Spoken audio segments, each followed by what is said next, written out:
Assalamualaikum warahmatullahi wabarakatuh. Shalom, salam sejahtera untuk kita sekalian.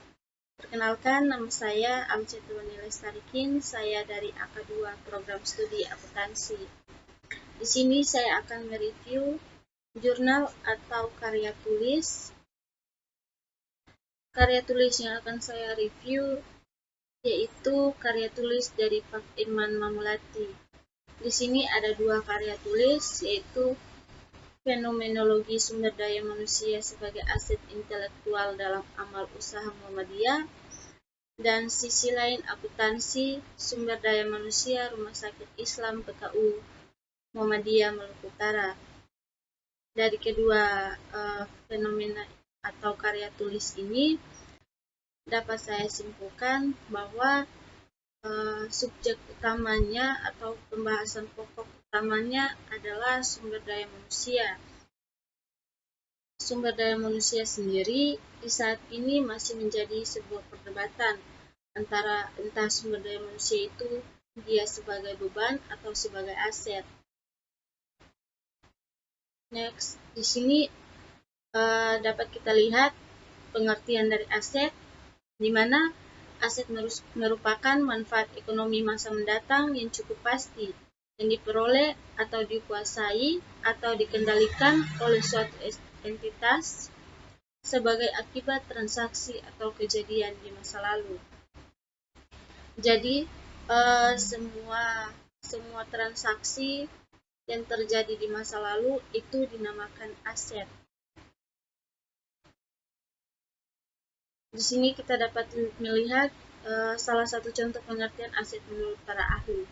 Di sini yang saya ambil adalah konsep yang digagas Finance Accounting Standard Board atau FASB di Setir Ikatan Akuntansi Indonesia IAI 2009, bahwa aset merupakan sumber daya yang dikuasai oleh perusahaan sebagai akibat transaksi di masa lalu dan memberikan manfaat di masa yang akan datang.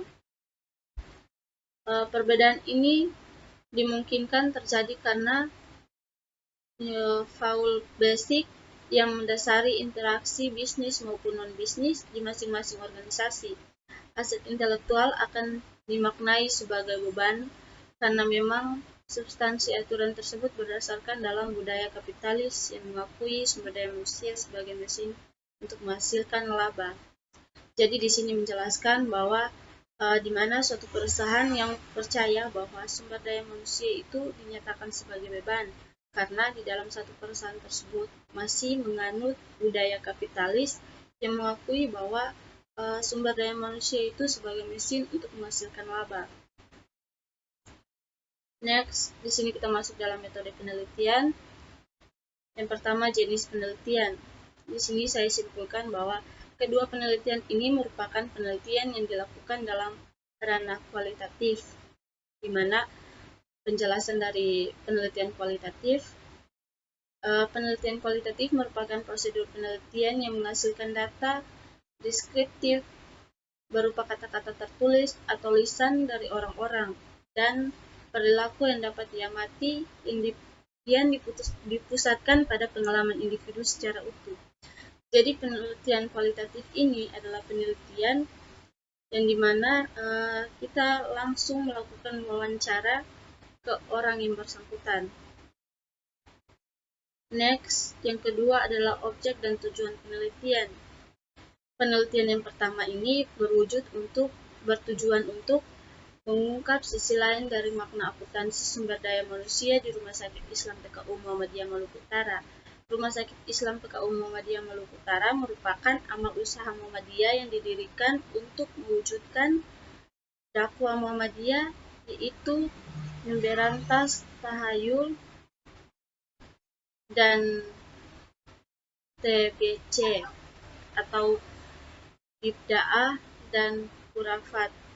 Dengan demikian akan memberikan makna yang berbeda sesuai dengan budaya organisasi. Dari hasil penelitian ini diharapkan mampu memberikan kontribusi secara teoritis terkait dengan arti akuntansi sumber daya manusia sebagai aset tidak berwujud, sedangkan aspek praktisnya adalah dipertimbangkannya untuk dirumuskan ke dalam akuntansi sumber daya manusia. Next, masih dalam objek dan tujuan penelitian. Di sini kita masuk di dalam tujuan penelitian yang kedua, yaitu penelitian ini dilakukan di salah satu amal usaha Muhammadiyah di Indonesia sebagai di bagian timur, yaitu Universitas Muhammadiyah Maluku Utara atau UMU. Alasan peneliti memilih lokasi ini yaitu yang pertama, UMU memiliki ciri khas yang berbeda dengan Universitas Muhammadiyah yang ada di Indonesia, di mana UMU didirikan di Tangerang di tengah-tengah konflik sosial yang melanda Maluku pada tahun 1999 sampai pada tahun 2000.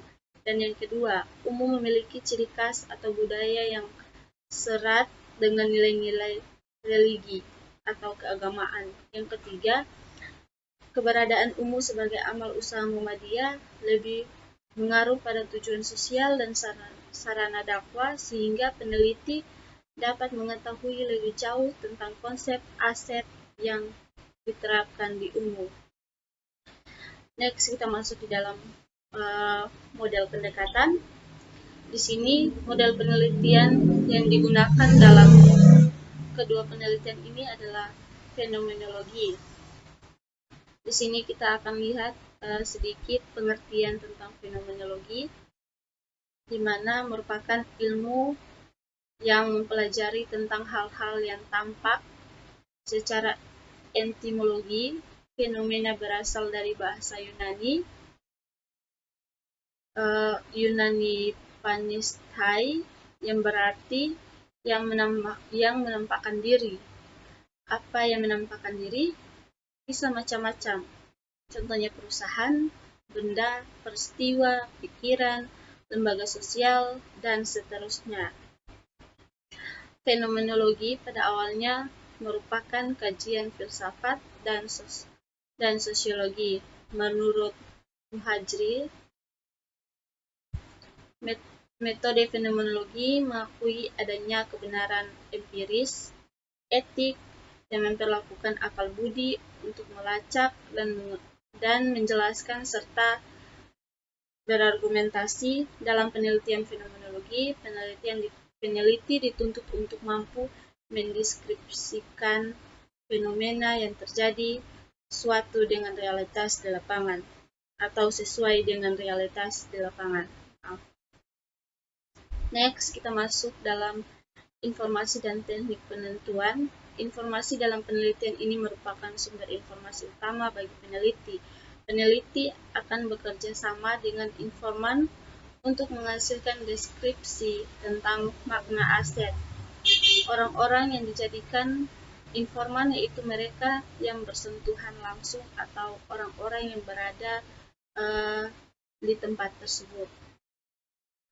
Informan dan teknik penentuannya. Yang pertama, pada penelitian pertama atau pada karya tulis pertama, orang-orang yang dijadikan informan yaitu mereka yang bersentuhan langsung dengan aktivitas umum dan memiliki pemahaman yang luas tentang organisasi Muhammadiyah serta terlibat dalam berbagai kebijakan. Informan terdiri dari orang-orang yaitu Pak Kasman, Pak Ishak, Pak Junaidi, Pak Hasanuddin, Pak Fauji, Pak Abu Bakar, dan Ibu Yana. Wawancara untuk memperoleh makna dari sisi lain akuntansi sumber daya manusia. Jadi ini dilakukan dengan cara wawancara terhadap informan-informan tersebut. Yang kedua atau pada karya tulis yang kedua, informan yang digunakan peneliti terlibat langsung dalam mengelola RSI PKU Maluku Utara serta berbagai kebijakan. Informan-informannya adalah Pak Ishak, Pak Andi, Dr. Pawa, Dr. Arif, dan Bu Ala. Selanjutnya kita masuk di dalam teknik pengumpulan data. Proses menggali dan mengumpulkan data dari informan dilakukan dengan menggunakan teknik wawancara secara mendalam dan meneliti sebagai partisipan aktif dengan cara terlibat mengikuti orang-orang yang diteliti dalam kehidupan sehari-hari, melihat apa yang mereka lakukan, kapan, dengan siapa, dalam keadaan apa, dan menanyai mereka mengenai tindakan yang dilakukan. Data yang telah terkumpul dibuat komplikasi tematik, data dipilah-pilah ke dalam sub-sub tema sesuai dengan tujuan penelitian. Jadi di sini peneliti turun langsung ke lapangan untuk dapat berinteraksi dengan informan-informan tersebut, sehingga peneliti dapat mengerti dan dapat menyimpulkan tujuan penelitiannya. Next, kita masuk ke dalam hasil pembahasan.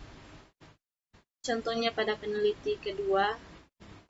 Di sini saya ambil di dalam contoh penelitian kedua atau tulisan kedua, yaitu sumber daya manusia di RSPKU Maluku Utara sebagai terbagi menjadi beberapa bagian, yaitu Badan Pelaksana Harian BPH, tenaga kesehatan, non-tenaga kesehatan, dan pasien.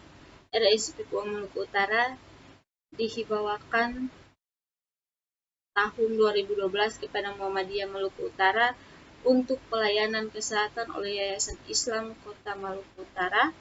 PKU RSI Maluku Utara memiliki peran strategi dalam menjalankan dakwah di bidang kesehatan. Tentunya dibutuhkan profesionalisme untuk mengelolanya. Olehnya sumber daya manusia yang dimiliki PKU RSI Maluku Utara dituntut mewujudkan kesehatan yang baik. Jadi di sini sumber daya manusia berperan penting sebagai atau di dalam perusahaan RSPKU Maluku Utara, karena sudah dipercayakan, maka sumber daya manusia atau orang itu sendiri harus mewujudkan kesehatan yang baik atau harus melayani pasien-pasiennya dengan baik. Selanjutnya kita masuk di dalam 4 sumber daya manusia dalam penelitian di Rumah Sakit PKU Muhammadiyah Maluku Utara. Yang pertama ada sumber daya manusia sebagai penggerak dakwah, di mana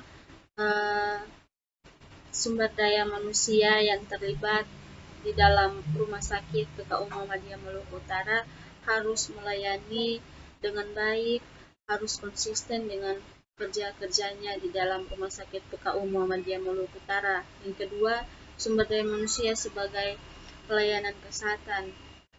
Di sini sumber daya manusia yang terlibat di dalam Rumah Sakit PKU Muhammadiyah Maluku Utara harus melayani pasien-pasiennya dengan baik, pasien yang datang untuk membeli obat, pasien yang datang untuk dirawat inap, atau pasien yang